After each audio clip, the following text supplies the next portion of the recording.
Chers élèves, bonjour. Alors, comme convenu, dans cette capsule, nous allons vous présenter une révision et consolidation des acquis concernant les mécanismes de la répartition et de la production. Donc, parler de la production, c'est justement discuter les facteurs de production. Et comme vous avez pu voir l'année dernière, il existe 3 facteurs de production. Le facteur naturel, le facteur travail et le facteur capital. Le facteur naturel, il comprend l'ensemble des ressources naturelles ou le potentiel naturel d'un pays. Alors, ces ressources, ils se résument en ressources du sol, comme des ressources forestières, pâturage, des ressources du sous-sol, comme l'énergie, le gaz naturel, pétrole, les ressources minières, charbon, cuivre, eau, etc. Et les ressources halieutiques, les ressources de la mer, parce que les pays qui disposent des côtes étendues, normalement, sont riches en poissons, par exemple. Donc voilà, c'est le facteur naturel de production. C'est grâce à ce facteur qu'on pourrait, bien sûr, produire. Donc, deuxième facteur, c'est le facteur travail.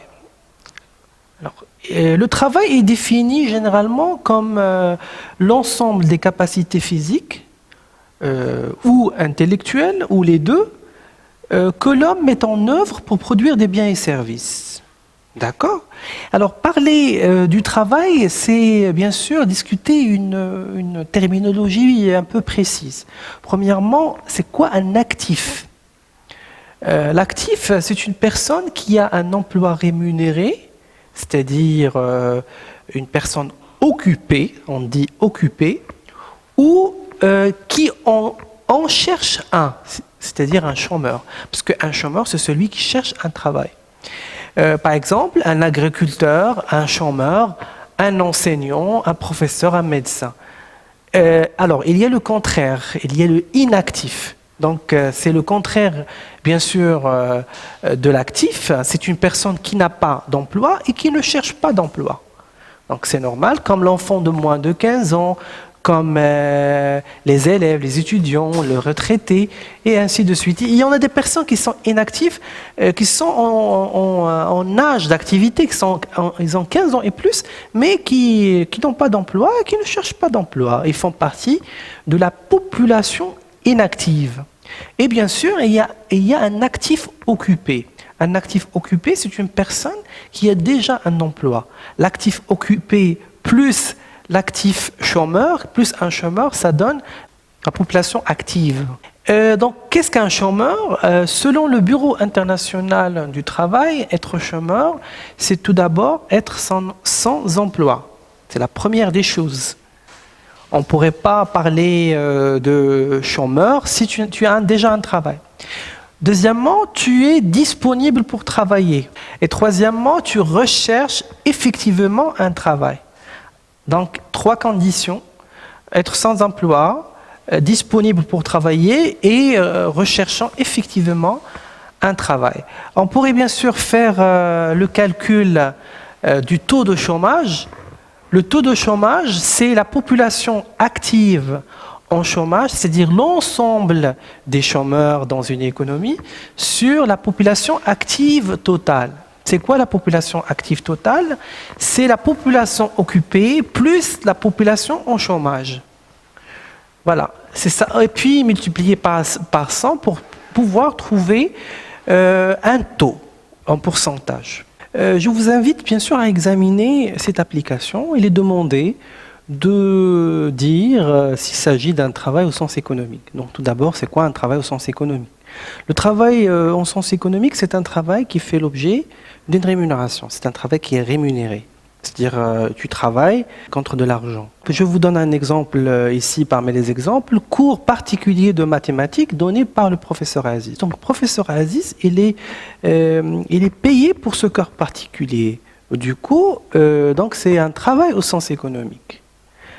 En revanche, Achraf, lorsqu'il veut planter des roses dans son jardin, c'est un travail qu'il déploie, mais ce n'est pas un travail au sens économique. Donc je vous demande bien sûr d'examiner les cas. Donc la vaisselle lavée par Aïcha, mère de famille, non, ce n'est pas un travail au sens économique, tout simplement, parce que la mère de famille n'est pas rémunérée pour le travail qu'il effectue au profit de ses enfants. Par contre, la vaisselle faite par Fatima, une femme de ménage, c'est un travail au sens économique parce qu'elle est rémunérée. Fatima, elle est rémunérée du travail qu'elle fournit au profit du ménage pour lequel il travaille. Vente de disques par Ahmed, oui, c'est un travail au sens économique parce que Ahmed, il vend des disques contre de l'argent. Voilà, les deux cas, je les ai expliqués tout à l'heure. Donc, ce qu'il faut retenir, c'est qu'un travail au sens économique, c'est un travail rémunéré. Il fait l'objet d'une rémunération. Alors, passons maintenant aux différents types de chômage. Il existe plusieurs types de chômage. Le premier type, c'est le chômage structurel. C'est quoi un chômage structurel? C'est un chômage qui est lié à des changements de structure économique dans une économie. Alors tout d'abord, le chômage c'est quoi? Le chômage c'est un déséquilibre sur le marché du travail. Il y a l'offre du travail, c'est-à-dire l'offre de la force du travail, elle est supérieure à la demande de la force du travail. Donc il y a un déséquilibre, il n'y a pas l'égalité. Ce type de chômage structurel, il a plusieurs raisons. Démographique, économique, sociale, politique. Donc je donne deux exemples de raisons démographiques de chômage structurel. Imaginons dans une économie où il y a une démographie exponentielle, c'est-à-dire il y a une grande démographie. Il y a le taux de natalité très important, en comparaison avec l'appareil productif du pays. C'est-à-dire le marché du travail n'arrive pas à combler l'afflux massif des actifs au niveau du marché du travail. Parce qu'il y a beaucoup d'actifs qui vont s'affluer sur le marché du travail. Du coup, on va se retrouver avec un chômage qui est structurel. Le chômage structurel n'a rien à voir avec la situation économique du pays ou la situation économique nationale ou internationale. Par contre, le chômage conjoncturel, si. C'est un type de chômage lié à la conjoncture économique du pays. Par exemple, la conjoncture économique actuelle, elle est un peu morose, tout simplement parce qu'il y a la crise de la pandémie, il y a la baisse de l'activité économique. Donc à ce moment-là, plusieurs personnes vont tomber en chômage suite, bien sûr, à la conjoncture économique. Pour le chômage technique, c'est un type de chômage mais ce chômage, il est lié à l'entreprise. Il n'est pas lié ni à la structure économique de l'économie, ni à la conjoncture. Plus, il est lié à une entreprise donnée, donc une entreprise qui se voit dans l'impossibilité de payer, une entreprise qui passe par une baisse de son activité, il passe par des crises. À ce moment-là, les gens qui y travaillent pourront tomber en chômage. C'est un chômage qui est technique. Pour le chômage saisonnier, c'est un chômage qui touche les personnes qui travaillent dans des activités dites saisonnières. Par exemple, la culture des fraises. La culture des fraises, il y en a des gens qui travaillent pendant 3 mois et toute l'année, ils ne travaillent pas. Donc, c'est les mois qui ne travaillent pas, ils sont en chômage saisonnier parce que ces personnes-là, ils travaillent dans des activités saisonnières. Il y a le chômage technologique, c'est le chômage bien sûr le plus connu, c'est le fait de remplacer l'homme par les machines, c'est-à-dire c'est de la robotisation, le progrès technique. Il y a le chômage déguisé. Et c'est une situation où certaines personnes y ont un travail dont le revenu est très médiocre, empêchant sa comptabilisation. Je donne un exemple ici, c'est l'exemple des cireurs de chaussures. Lui, il est dans sa tête, il travaille, alors que le revenu généré par son activité, il est si médiocre qu'on n'arrive pas à le comptabiliser en tant que personne occupée. C'est un chômeur, mais il est déguisé derrière le travail médiocre qu'il effectue, dont le revenu est médiocre. Le chômage frictionnel, c'est le chômage naturel. Dans chaque économie, il y a un chômage frictionnel. Partout dans le monde, il n'y a pas un taux de chômage qui est zéro. Toujours, il y a un taux de chômage de 3-4% dans les pays économiques qui sont solides, robustes. toujours, il y a un taux de chômage qui est naturel. Donc, c'est le chômage frictionnel. Donc, je vous invite bien sûr à revoir les définitions et à capitaliser sur ça à l'aide d'un exemple. C'est une application. Dans chacune des situations suivantes, préciser le type de chômage dont il s'agit. Alors, la première situation, l'entreprise Alpha a des difficultés financières depuis quelques mois. Il ne peut plus payer ses salariés. Il décide donc de licencier ses comptes. Donc ça, c'est un problème lié à une entreprise. Donc, on n'est pas en relation ni avec la structure économique, ni avec la conjoncture économique, ni avec la saisonnalité. Pas un chômage naturel parce que l'entreprise passe par des difficultés, ni avec la robotisation. Il n'y a pas le remplacement des hommes par les machines.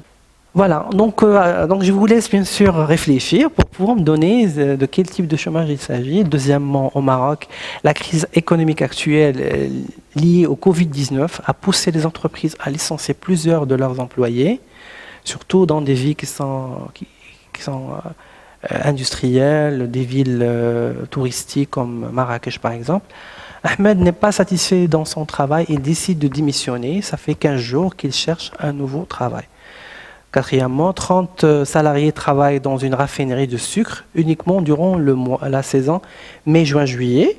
Pour le restant de l'année, on ne compte que 10. Et Karim, c'est un cireur des chaussures.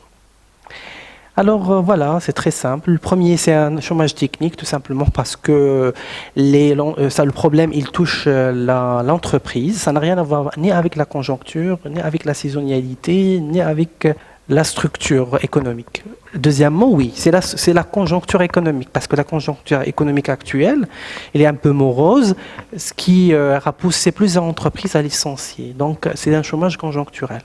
Le troisième type, c'est normal, parce qu'il y a des personnes qui démissionnent, d'autres qui trouvent un salaire, d'autres qui sont en train d'entamer une recherche pour chercher un travail. Donc, c'est un chômage naturel, frictionnel.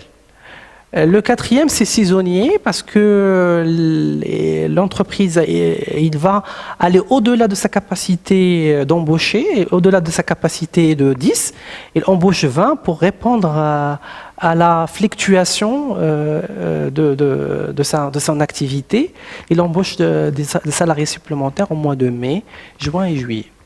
Et bien sûr, Karim, qui est cireur de chaussures, c'est un chômeur déguisé, tout simplement parce que Karim, par la comptabilité nationale, n'est pas considéré comme actif occupé, mais c'est un chômeur qui se cache derrière cette activité dont le revenu il est très, très médiocre.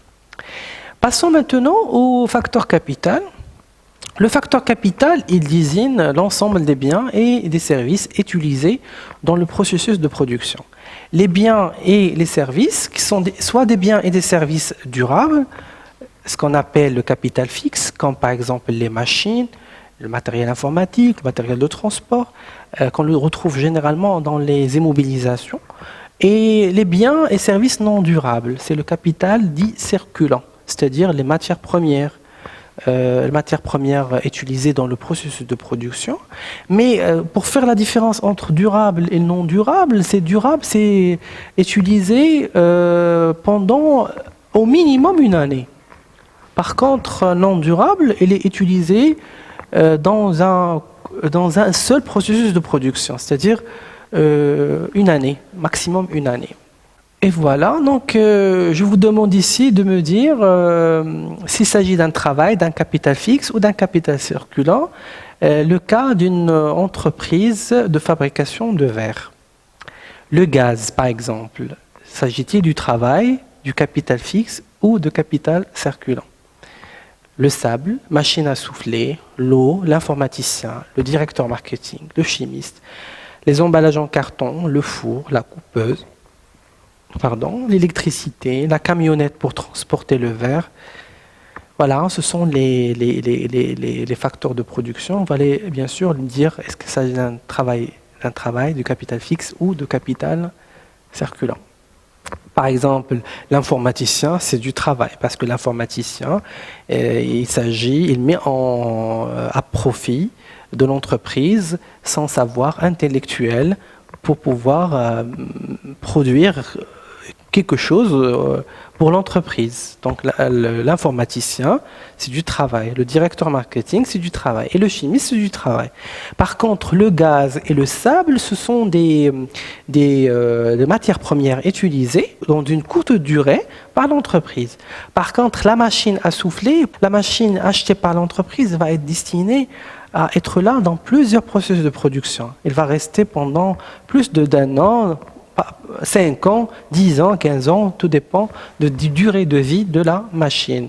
Le four, la même chose, capital fixe, la coupeuse, l'électricité, c'est un capital circulant. Et la camionnette, bien sûr, c'est un moyen de transport, donc c'est un capital fixe parce que la camionnette, normalement un matériel de transport, sa durée de vie, c'est 5 ans. Cette distinction entre capital fixe et capital circulant, elle est très importante, tout simplement parce que dans le capital fixe, ça va renvoyer vers une notion fondamentale en économie, c'est l'investissement. La constitution d'un capital fixe, c'est l'investissement. Par contre, le capital circulant, c'est plus une consommation intermédiaire. Voilà, c'est la distinction à faire, c'est la raison pour laquelle il faut distinguer entre les deux et savoir distinguer entre les deux. Résumons, il existe 3 facteurs de production, facteur naturel, facteur travail, facteur capital.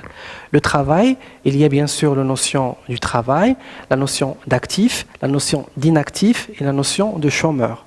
Et la notion de actif, chômeur, actif occupé, c'est-à-dire celui qui travaille et celui qui cherche un travail. Aussi, il y a le taux de chômage, on a vu comment le calculer.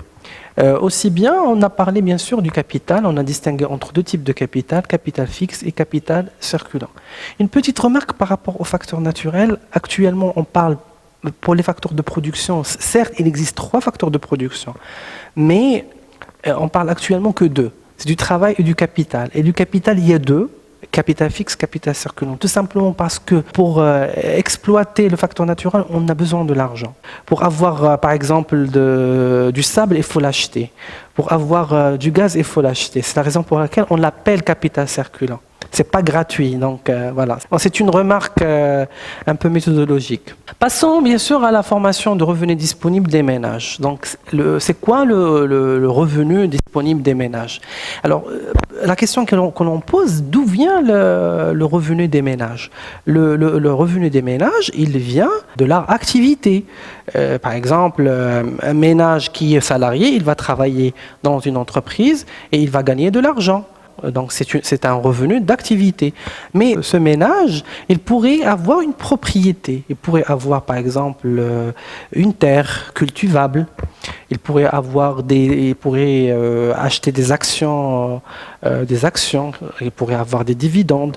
Il pourrait placer de l'argent au niveau de la banque. Il pourrait avoir des intérêts créditeurs. Donc ce sont des revenus de propriété. Voilà. Donc les revenus des ménages, on distingue 2. Revenus d'activité qui sont issus de l'activité du ménage et revenus de propriété s'il a une propriété donnée. Là, il y a une petite remarque par rapport à ça. Voilà, les revenus mixtes. Alors, les revenus mixtes, ce sont des revenus dont le frontière entre la propriété et l'activité est un peu floue. C'est la raison pour laquelle on les met ici.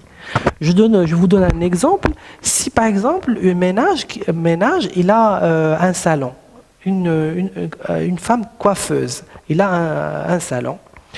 Il va gagner à la fin du mois, il va gagner un petit profit, donc c'est un profit. Le profit, la coiffeuse, il travaille dans son propre salon, donc il fournit une activité et il a aussi une propriété, c'est son salon. Donc le revenu qu'il va gagner, le profit à la fin du mois, ça s'appelle un revenu mixte. D'accord? Donc le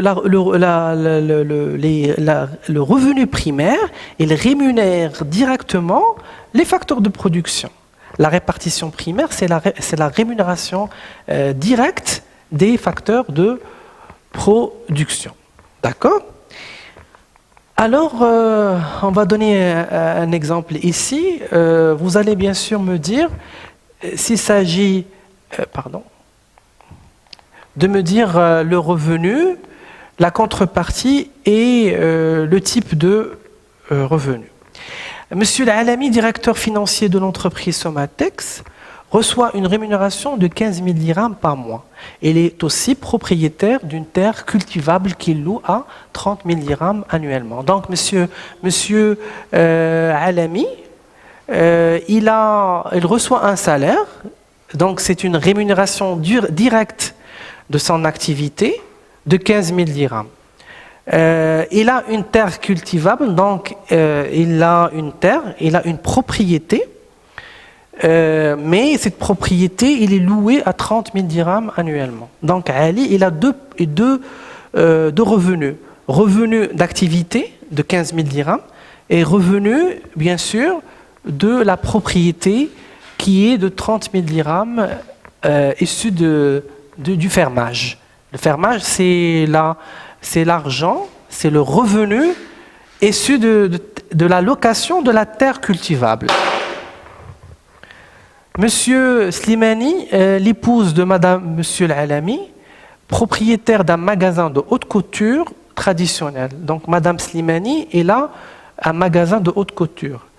Il réalise un bénéfice de 10 000 dirhams par mois. Il possède des actions dans une entreprise qui lui rapporte des dividendes. Il dispose aussi d'un compte bancaire bloqué auprès de la BMCE qui lui rapporte des intérêts trimestriels qui s'élèvent à 500 dirhams. Donc il vous demander de compléter un tableau. Vous allez mettre dans ce tableau l'agent, c'est-à-dire Monsieur Alami, Madame Slimani. Voilà, on a deux agents. Le revenu, type de revenu, et vous allez mettre la contrepartie. Moi, j'ai corrigé l'exercice. Titulaire de revenu, nature de revenu, contrepartie et type de revenu. Monsieur Al-Alami, c'est le salaire. Contrepartie, c'est le travail, c'est revenu d'activité. Donc, Monsieur Al-Alami, le fermage, le loyer, le revenu, c'est le revenu de propriété. Et Madame Slimani, elle a bien sûr, il a les bénéfices. C'est un revenu mixte parce qu'il a un magasin. C'est comme la coiffeuse que j'ai dit tout à l'heure. Il a le travail qu'il fournit. Puis il a aussi l'investissement. Il a le matériel, la propriété, il a le matériel, il a le matériel à utiliser dans son magasin. Aussi, il y a les dividendes, la contrepartie, il y a les actions, c'est un revenu de capital. Et Madame Slimani, il a les intérêts parce qu'il a placé, regardez, il a placé son argent. Il dispose aussi d'un compte bancaire bloqué auprès de la BMCE qui lui rapporte des intérêts trimestriels qui s'élèvent à 500 dirhams. Donc 500 dirhams, c'est la rémunération de l'argent bloqué. Voilà. Il va avoir un revenu, c'est un revenu de capital, parce qu'il a bloqué de l'argent, c'est un revenu de capital. Il va recevoir des intérêts créditeurs en contrepartie de l'argent bloqué. C'est le placement d'argent. Alors, on a dit qu'il existe une répartition primaire. La répartition primaire, elle rémunère directement les facteurs de production. Donc soit du capital, soit du travail, revenu d'activité ou revenu de propriété. Et il y a une répartition secondaire ou la redistribution. La redistribution ou la répartition secondaire, c'est un mécanisme mis en place par l'État qui consiste à prélever des revenus de chez certains pour les redistribuer ou à d'autres. Pourquoi on fait ce qu'on appelle, on prend des riches pour donner aux pauvres en fait. Pourquoi? Pour la solidarité et la justice sociale.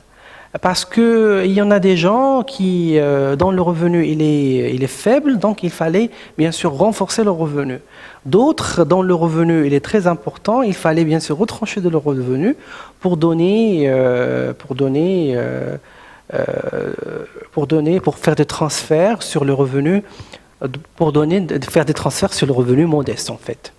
Alors le revenu disponible des ménages, il est égal au revenu primaire plus les revenus de transfert. Les revenus de transfert, ce sont les revenus issus de la répartition secondaire.